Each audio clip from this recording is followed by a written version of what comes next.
Hello everyone and welcome to Hannah Hosts. My name is Hannah, I'm the founder and the CEO of Needle and Thread. Now you may have watched some of our interviews before, but if you haven't, let me tell you a little bit about what it is that we do. I have a series called Hannah Hosts whereby I interview people who inspire me. So I interview influencers, artists, designers, and today I have a really interesting guest in a slightly different sector, and that is charity. So if you like this interview, then please have a look at our other interviews on our IGTV section. So Emma and I have known each other for many years in the industry, and I've always been in awe of the work that they do at Mothers to Mothers. Mothers to Mothers is a charity that empowers women to eliminate paediatric AIDS globally, and they've just done some phenomenal work. Now, with COVID-19 coming along, like with lots of charities, it's put added pressure to the work they do, particularly in the field. So Emma and I got talking, and I really wanted to do something to help and contribute something to the amazing work that they're doing, which brings me on to our Needle and Thread face mask, which you may have seen on our social media or our website. So we have a champagne one, it's beautiful English peony print, and it also comes in a graphite colour. So they're machine washable and they're beautiful. I wear mine every time I go out. Now, the reason we've made these masks is so that we can donate something to Mothers. These sell on our website for £15, and we contribute 50% of the profits to Mothers. And when Emma joins us, we'll come on and explain where your money's going and how it's helping the charity. And one of the reasons that I wanted to do this interview with Emma today was because, I don't know about you, but in the past, if I've bought something and it said a certain percentage of proceeds or profits going to charity, well, what does that mean? You know, and I feel like that's not often explained. So what I want to do today is be able to tell you how much is going to charity and the work what Emma's able to do with that money. You can go, here we go, Emma, welcome. Hi Hannah, it's lovely to be with you. Welcome, it's so lovely. Thank you so much for making the time, Emma. I know you're a busy woman, aren't you? My pleasure. Good. Well, look, welcome to Hannah Hosts. I'm sure you heard the little intro. I was just telling our listeners a little bit about the charity and the work you do. But I think first of all, Emma, I'd really love to start with you and how you got into charity as a sector, because I know that that's not where you started your career, is it? That's right. I definitely didn't take a straight line, Hannah. I started my charity career, as every good charity leader should, by being a project finance lawyer and financing high-speed rail links and power stations and football stadiums.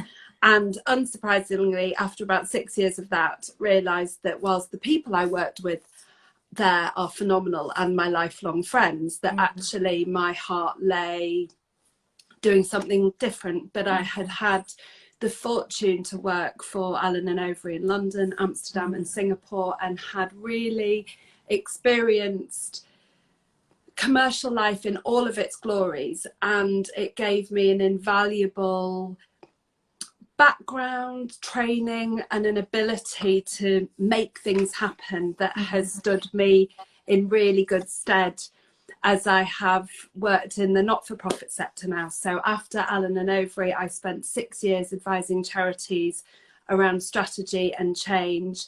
I'd already become a trustee of lots of charities during that time. And then eventually I found my perfect job, my fourth baby. I was asked to set up the European office for Mothers to Mothers almost 10 years ago in 2001.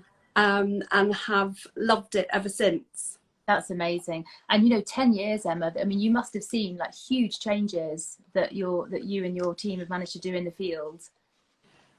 We've seen phenomenal changes. Firstly, when I joined Mothers to Mothers, we wanted to eliminate paediatric AIDS and be finished. We wanted to end the transmission of HIV from mother to child, and we still do. But what we have realised, certainly in the almost 10 years that I've been at Mothers to Mothers will be 20 next year.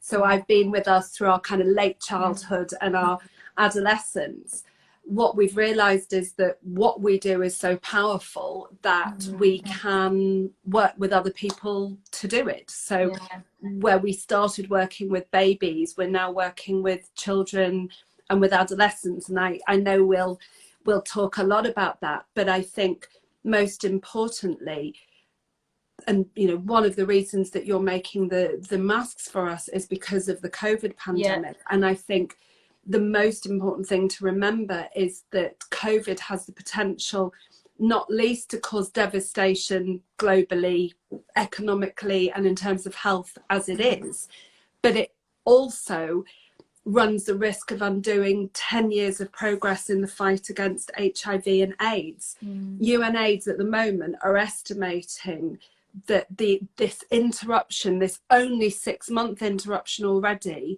of HIV services in sub-Saharan Africa alone could lead to an extra 500,000 deaths. And that is totally unacceptable. And it must be heartbreaking for you, Emma, and your team when you've made such great strides. And I think this is one of the reasons that I wanted to bring you onto our feed today and talk to you, because you know, I think we're all struggling with COVID, aren't we? I mean, it's been a very, very challenging year for all of us. But actually when I speak to you, in fact, the last time we had a conversation, I was welling up because it was just so moving, some of the things that you were telling me about what's going on in territory. And I think that's what's so important to talk about today, isn't it? Absolutely. And so shall we go back to the beginning? Shall I talk about what we do, because there's what we normally do, and then there's what we're doing because of COVID. Right. Yeah, let's do that. Our normal life is really recognizing that we already know this, but that women are the solution, women are the answer, and particularly mothers. And so what Mothers to Mothers has always known is that women can create health and hope in their communities. And so what we have been doing for almost 20 years is training HIV positive women from communities to become what we call mental mothers, to become paid professionals. The paid is so important. So often people asked for mental mothers to be volunteers, and that was never acceptable to us. So women are paid professionals, and they are creating trust. They are acting as extraordinary role models in their communities. And it's all about the power of the peer. Yeah. And Emma, how many mentor mothers have you got in the organisation? So it's a lot, isn't it? Exactly. So as at this moment, 1,700 women are working as mentor mothers across 10 countries in sub-Saharan Africa. Yeah. But even more wonderfully, we have trained and employed 11,000 women since our inception. So that is 11,000 women, not all of whom are working for us now, but all of whom are continuing to be beacons of hope and role models in their community. And when I have been in the community with mental mothers, with our spokeswomen, they are being followed down the road. They're being followed as they go to church, as they try and do their shopping. They've got people tapping them on the shoulder, asking them questions, asking them health related questions, boys asking, you know, quietly about condom use. And these women, even when they're no longer mothers to mothers, mental mothers, they are still out there creating health and hope. That's incredible, isn't it? I mean, because the reach of those 1,700 women is just so far and wide, isn't it? And you know, Emma, what I always find really interesting when you talk about it is what those women actually do and the challenges that they come up against on a day-to-day basis, which of course now are increased further, aren't they? Absolutely. And we've reached almost, in fact, we've reached more than 11 million women now. So those 10,000 or those 11,000 mental mothers that we've employed have now reached 11 million women. And behind every single one of those numbers or statistics is a human.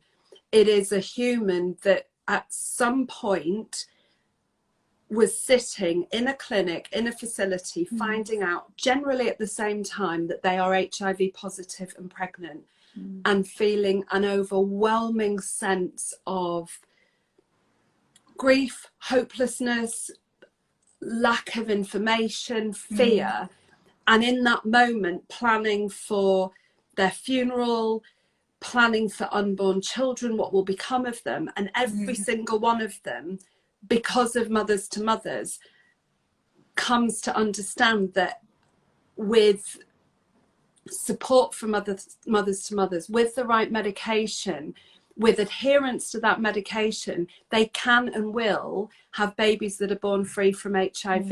And I think that's the most extraordinary thing for me, that for 6 years in a row, we have achieved what is called virtual elimination.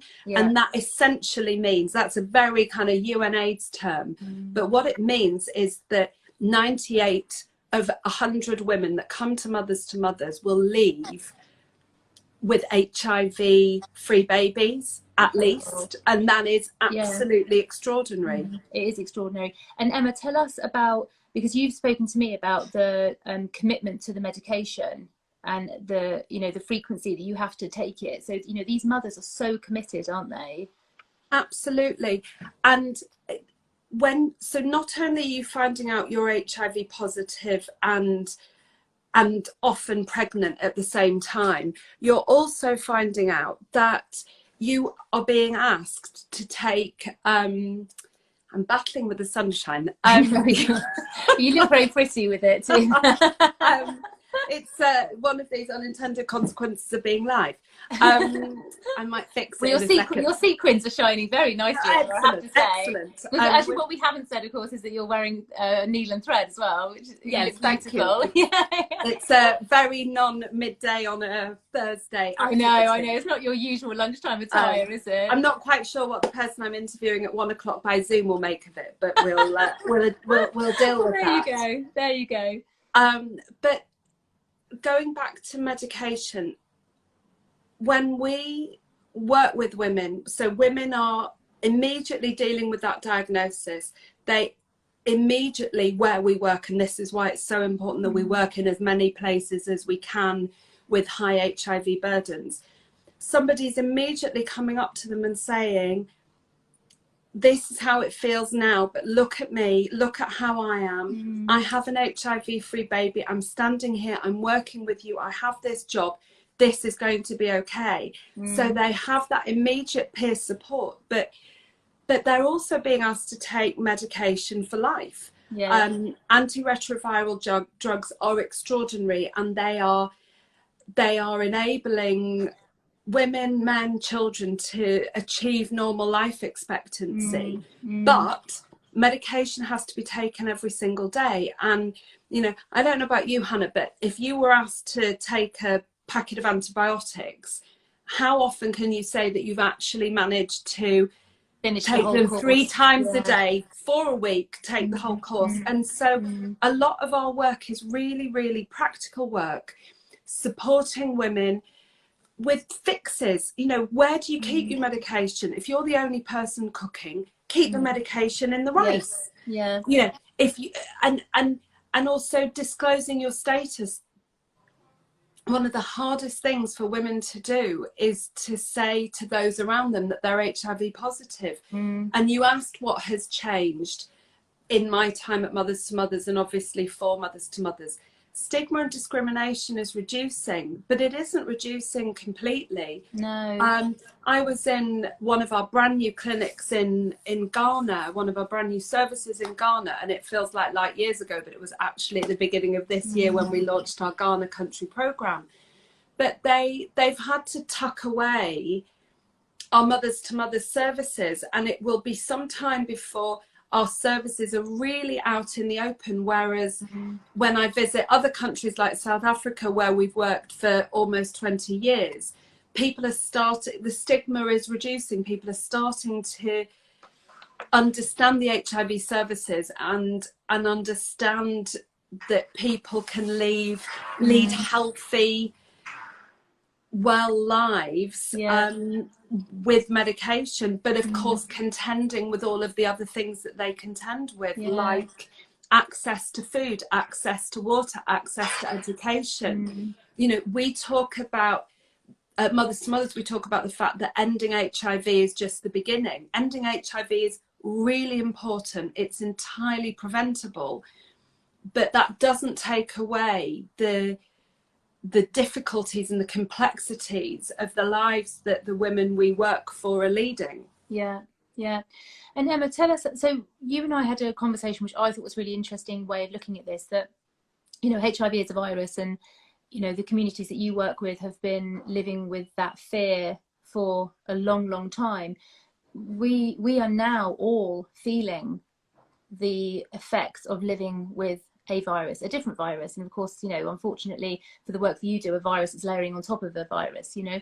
But I thought it was really interesting when you were talking about, you know, that fear that we all have now of COVID, and how almost we can now relate to the communities that have suffered with this HIV, the effects of it and the stigma. Absolutely, Hannah, because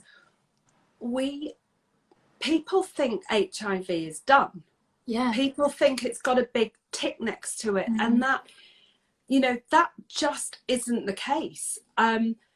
There are 25.6 million people living with HIV in sub-Saharan Africa alone. Only just more than half of them, only 65% of those people are actually on treatment, and adolescent girls are bearing the absolute brunt of the epidemic. 5,000 adolescent girls aged between 15 and 24 contract HIV every week, and most of those girls are in sub-Saharan Africa. You know, and for girls, you know, we've just launched our She's Got the Power campaign on Day of the Girl on Sunday, and that was why we were so happy to be able to talk to you today. 5 of the 6 new infections among adolescents are girls, and women generally are twice as likely to be living with HIV than men. And so to think that this is a story that has a tick against it is just so inaccurate. And I think COVID has been interesting because, as you say, you know, my colleagues, we spend so much time talking about HIV, how important it is to prevent it, how it feels to live with a virus. And then suddenly, you know, so we've been fighting an epidemic for 20 years, and now suddenly there's this global pandemic, and people are awake to a virus, and we must find a vaccine for a virus. And actually, women have been living with this fear, the lack of knowledge, the lack of control we all feel right now. You know, if I get it, what does it mean? What are the effects of it? And this is how women all over sub-Saharan Africa are living. And the antidote to that fear is knowledge, and that's what Mothers to Mothers provides. It provides knowledge and hope, and that is just so important now more than ever, because, you know, we think we know what lockdown feels like. You know, maybe we'll be locked down again while we're speaking just now. We don't know the half of it. You know, we are generally in secure housing with access to food, and if the biggest difficulty we face through lockdown is getting an online supermarket slot, then frankly we don't know we're alive. And I think COVID has, as I've said, has had a profound effect on our ability to provide services. But you know, they say that necessity is the mother of invention. What we've been able to do during this period is amazing. We've established virtual services. We're working with Prakal, who provide WhatsApp in South Africa, and we have been able to provide virtual services to the women we work for when we can't meet them face to face. And that's incredible, isn't it? That you know, I think often people don't think of charities as businesses, but actually, you know, you have to really think on your feet, don't you? And you know, stretch your funding as far as possible. And I think it's really impressive that you've been so agile, and now you've got this more digital reach to the people who need it. And I think, Emma, that brings me on to, if anybody's listening to you and thinks, gosh, like, you know, they're moved by like I was, and they want to do something. So how can they contribute? How can they give something, donate something? They should follow us at Mothers Yeah. to Mothers, because knowledge is everything, knowing what we're doing. But they can text to donate, and most importantly, they can you can see my very well worn mask. I know, Emma's, yeah, you've worn yours a lot, haven't you? They can I wear mine far too much. In fact, on that note, Emma, I might just bring up, I've got a lovely little picture here of you and Rafi, which is one of your 3 boys, isn't it? Yes, and this was incredibly glamorous. This was my mask's first outing at the M6 service station. I love it. I love it. But that's the thing, like, even wherever we're going now, we have to have masks, so we might as well have pretty ones, mightn't we? So yeah, I think just going back to, if anybody does want to contribute, you can buy a mask at Needle and Thread. You can go follow Mothers to Mothers. You can go to your website and donate. m2m.org/donate. Okay, perfect. And if anybody is keen to donate, we'll put all the details on Instagram, so to make it easy for you. And on that subject, Emma, so say a customer buys a mask for £15. Now £6 of that is going to charity. So that's 50% of the profit. So just for everyone listening, like I said in the beginning, I want to be really transparent here as a brand. We are selling the brands for £15. We obviously have the cost and the shipping of that product, and then we're splitting the profits and giving half of it to Mothers, which is just under £6. I think it's like £5.80 per mask. Now, we are committed to selling enough to donate £10,000. That's what we're gearing to. We're almost there. We're about 2/3 of the way there, aren't we, Emma? So you know, that's why we're sort of keen just to keep pushing this and just hit that £10,000 mark. And then after that, you know, I'm sure we'll find other ways of working together in the future. But if somebody sat listening going, okay, so £6 of my money's going to Mothers to Mothers, like what's happening to that money? Like, where is it going?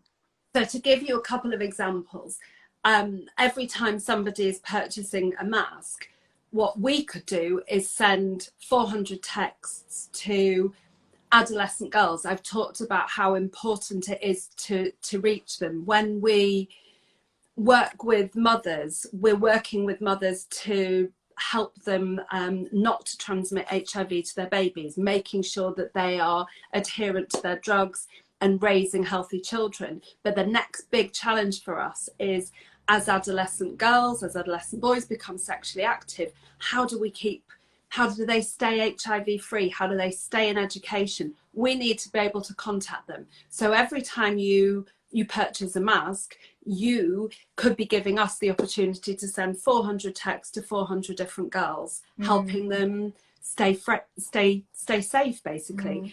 And in terms of the amount that you give to us as a whole, that could enable us to have 10 peer mentor mothers providing specialised adolescent friendly health services to adolescents for a year. And so and it really does make a difference. Thank you, Emma. I think that's really clear to put that into context, you know, because like I said, whenever, of course, people donate to charity, but I don't think we ever quite know like exactly where that money's going and what it's doing. I think that's really good to communicate that. So if, for example, the amount that Needle and Thread is essentially funding 10 mentor mothers, per mentor mother, like how many adolescent women would she be able to support in one way or another during that year? It would completely depend on the what we call the burden of the facilities. Some of our high burden sites might have 20,000-30,000 women and children coming through a clinic each year, and so it can be an extraordinary number.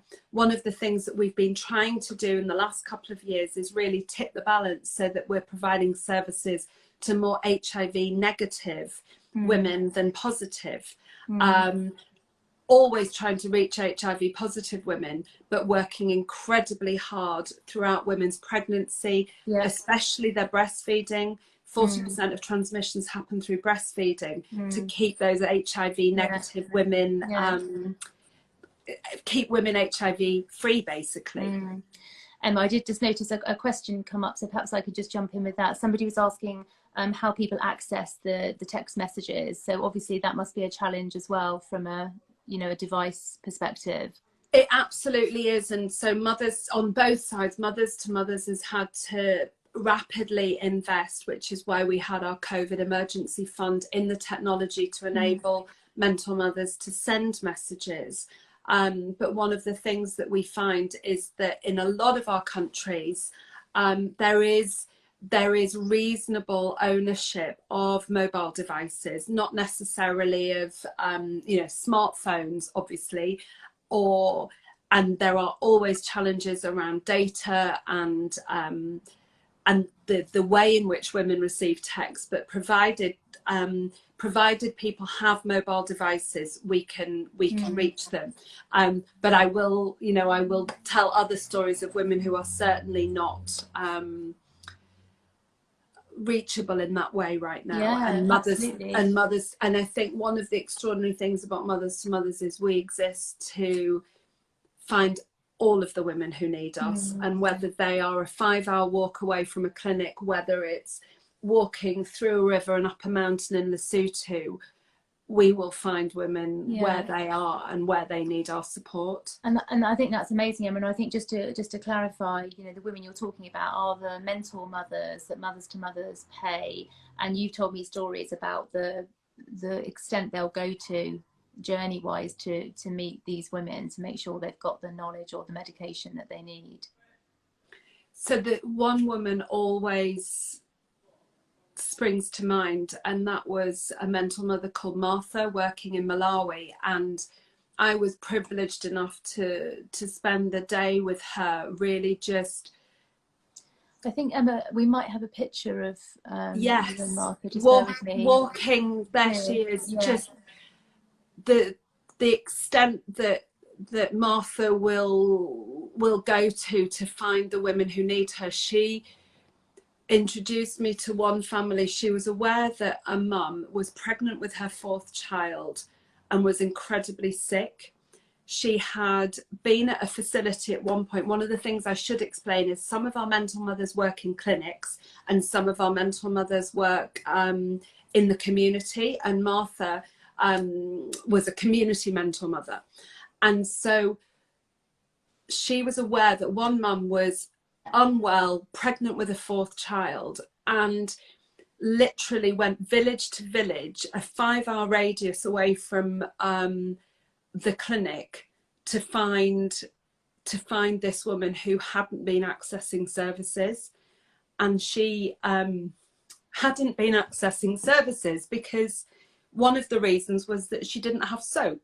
And so Martha had provided soap and found out what some of the barriers to accessing healthcare were. And we always think about things like transport, and we think about how far women are away from clinics, but we don't think about things like soap. And I think what is extraordinary about mental mothers is that every single time they will always work out what it is that will bring women safely into clinics. One of the reasons Mothers to Mothers was set up was to reduce maternal death. We need women to give birth in health centres with qualified clinical professionals helping them. And Martha was able to coax that woman and her family back into care. As a result, her 4th baby was born HIV free. Her 2 eldest children were diagnosed as being HIV positive, but were put on treatment. And that family exist because of Martha. They would have been motherless, and we know that the results for children who don't have mums are terrible in terms of their life chances. And through a translator, I was able to ask that mum, is there anything else that Martha could have done for you? Is there anything else that Mothers to Mothers could have done for you? And she said, no, Martha gave me life. Wow, beautiful.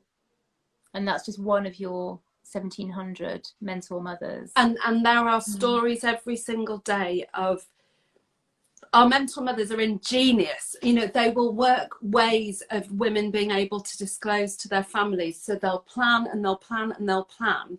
And then they'll have a woman come in with her husband or a partner, and the mental mother will pretend that they have never seen that woman before in her life, and then she will test, you know, the woman and her partner. And if there is a way of giving women the information and the knowledge they need to, this is about thriving, this isn't about surviving. How can we give women the opportunity to thrive? And that means being well and having the knowledge and the power to raise really healthy families. Yeah, I think, I mean, it's incredible work that you guys do. And Emma, tell us a bit more about being out in the field, because obviously not this year, you haven't been able to travel. I know it's been very frustrating for you not being able to like get on the field and work with your team, but let's just, you know, perhaps have a look at a couple of images. I know this is another image of Martha, isn't it?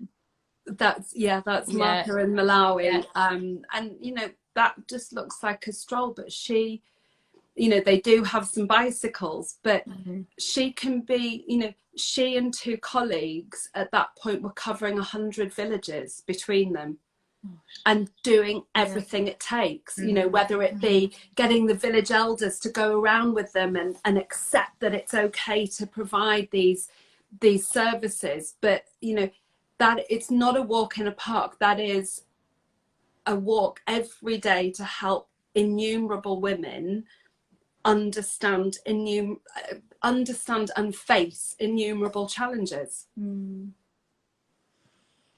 what about this one, Emma? I love this picture. So this is just a photo that to me epitomizes where Mothers to Mothers is going. So it's about supporting mothers who are at the center of families. It's about supporting mothers to have HIV-free babies, but then provide services to their children. So, you know, we're working with men and women in family settings. We're teaching dads, you know what, it's okay to be like David Beckham and love your kids. It's okay to roll around on the floor with them. We're teaching women to talk to the babies in their tummies. We're teaching women and men that, you know, no kid ever needed anything more exciting than a spoon and a saucepan to play with. And so we're really working with families so that they understand the milestones that we want babies and children to reach. Obviously, what we don't see in that photograph is our work continues as they move from childhood to adolescence. We're still there supporting the family so that there is this unbroken effort to stop HIV in its tracks. Totally. And these are a couple of your other mentor mothers, aren't they? Just kind of pictures of, I think, they're just thriving families. And I think that's what this is about. What are you missing, Emma, about being out in the field and being so hands-on? Because obviously this year you just haven't been. Well, I think I'm definitely not hands-on. I think the most important thing about Mothers to Mothers is that we are South African-led, South African-run, and we exist to support the mental mothers and provide them with the knowledge they need to support others. But what I miss personally about, well, firstly, I think, you know, after 10 years, a decent chunk of my heart is left in Cape Town every time I come back. But I think it's the stories coming alive. Every single mental mother you meet, every single spokeswoman you meet for this organisation is literally standing on the shoulders of giants and the women before her. And every single time you hear them, we had an extraordinary kind of panel session this week, and one of our spokeswomen was asked about how difficult things must be in terms of COVID, and her response was, I choose to think about the things I'm grateful for. And so every single time I spend time in our programs, I think, you know, it's about learning about what we do, it's about learning what we need, but it's also just seeing the hearts and souls of these extraordinary women who are becoming the solution rather than being cast in a role that renders them stigmatized and discriminated. Yeah, Yeah, I totally agree. And Emma, what would you say has been a real career highlight for you? Because I mean, you have triumphs like every day, don't you, in the work that you do? But is there anything that really stands out to you? I have to say, and I guess it's a strange highlight, but it would really be sitting in that village in Malawi with Martha and her clients and thinking, okay, you know, the old Heineken advert, you know, the parts that other beers don't reach. It was that, okay, this is how far we have to come.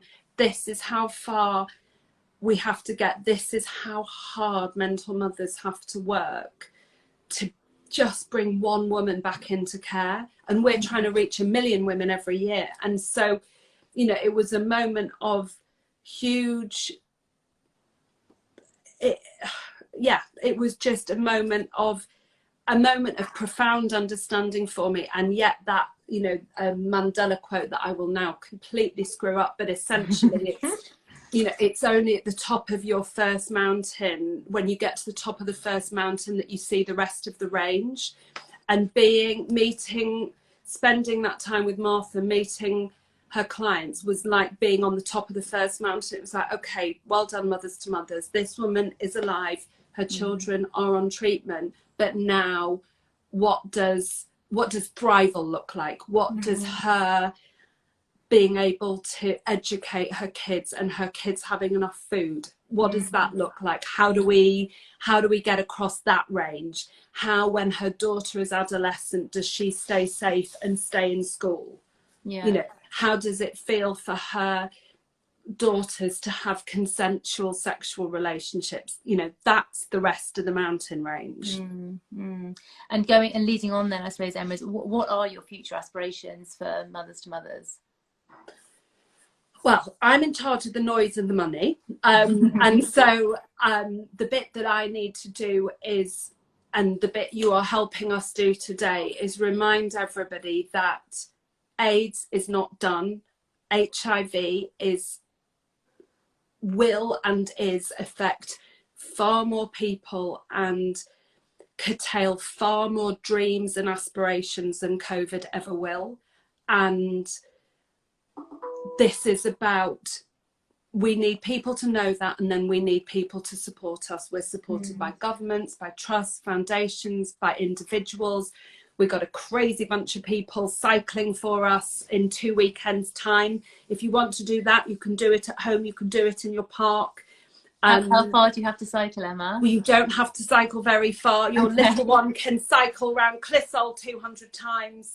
Okay. You know, some people are going to cycle really far. You can do it on static bikes. But we want people to stand up with us, whether it's going to our Mothers to Mothers feed. We're asking people to post their role models at the moment. You know, this is what Mothers to Mothers is about. It's about giving women the role models they need at the right time to create change in their lives. And so there are lots and lots of ways that people can support us. But anybody who's listening to us now, anybody who listens to a recording of this, tell somebody about Mothers to Mothers. Absolutely. And I'm sure after people have watched this, they'll share the message. So Emma, believe it or not, we're beginning to run out of time.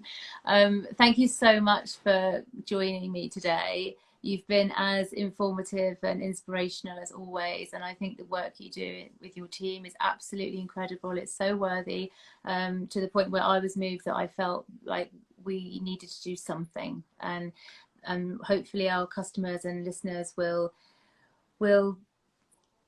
be moved as well and buy a mask or make a contribution and just help you with your work. Or even just do what we're doing and raise awareness. Boys, raise little boys who will be feminists. You know, it's so important that we raise awareness, and it's so important that people understand that this isn't done, and that there is so much to be done, and that ending HIV is just the beginning. Okay. Well, Emma, thank you once again, and best of luck with everything. You're doing an amazing job. Hannah. Okay, take care, Emma. Thank you. Lovely to talk. Take care. Bye. Bye-bye. Bye-bye. Oh my goodness. Well, I hope you enjoyed that, everyone. It's slightly different subject matter today. But I was just really moved by the work that Emma and her team are doing. And as a mother, as a business owner, it's so easy to take things for granted, I think, with the life that we have. And I think mothers to mothers are really working on real struggles. And I was very moved by when Emma and I have been talking over the last few months about what they've been doing. So thank you so much for listening. I really appreciate your time. And if you were moved or interested or would like to donate anything, we will be putting all the information up when we post this video, this interview. But just to summarize, you can buy a mask on Needle and Thread, or you can go to m2m.org, which is Mothers to Mothers website. You can donate there, and there's also details on there where you can donate by text if you want to. So thank you so much for joining me, and I'll see you again soon with my next guest. Take care. Bye.